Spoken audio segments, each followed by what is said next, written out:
Molecular orbital theory बहुत ही ज्यादा important topic है केमिकल बॉन्डिंग का। इवन केमिकल बॉन्डिंग अपने आप में ही बहुत ज्यादा इंपॉर्टेंट है। मैं आपको ऐसी ट्रिक्स बताऊंगी जिससे आपके क्वेश्चंस बहुत जल्दी होंगे और बहुत रिपीटेड क्वेश्चंस जिसके पेपर के अंदर आते हैं।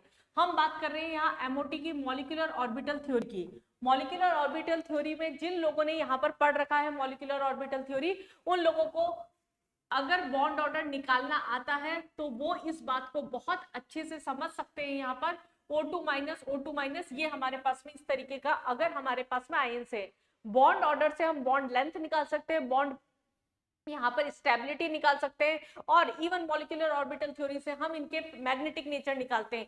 पेपर में हम टाइम वेस्ट ना करें, इसकी एक ट्रिक बता रही हूं मैं। ऑक्सीजन का जो बॉन्ड ऑर्डर होता है वो क्या होता है आपका, बॉन्ड ऑर्डर जो होता है ऑक्सीजन का वो 2 होता है। अब इस 2 के रेस्पेक्ट में हम बात करेंगे अब बाकी सबकी। अगर बॉन्ड ऑर्डर ऑक्सीजन का 2 है, जितना ज्यादा ऑक्सीजन के अलावा इस ट्रिक को किसी और पे अप्लाई ना करें, लेकिन ये पेपर का मोस्ट रिपीटेड क्वेश्चन है इसलिए मैं इसका वीडियो आपके साथ शेयर कर रही हूँ। O2+ है, जितना पॉजिटिव आता जाए ऑक्सीजन में पॉइंट ऐड करते जाओ, आपका बॉन्ड ऑर्डर निकल के आ जाएगा। बॉन्ड ऑर्डर क्या हो गया, 2.5 हो गया। यहाँ O2+ है तो बॉन्ड ऑर्डर क्या हो गया, यहाँ पर 3 हो गया।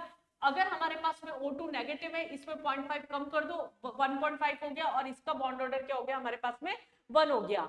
तो इस तरह से हमारे पास में बॉन्ड ऑर्डर ऑक्सीजन के आयंस का और ऑक्सीजन का बहुत आराम से निकाला जा सकता है। पेपर में भले ही स्टेप वाइज आप करके जाए, लेकिन आपको ये ट्रिक पता होनी चाहिए, क्योंकि पेपर में बॉन्ड लेंथ और बॉन्ड स्टेबिलिटी के क्वेश्चंस आते हैं।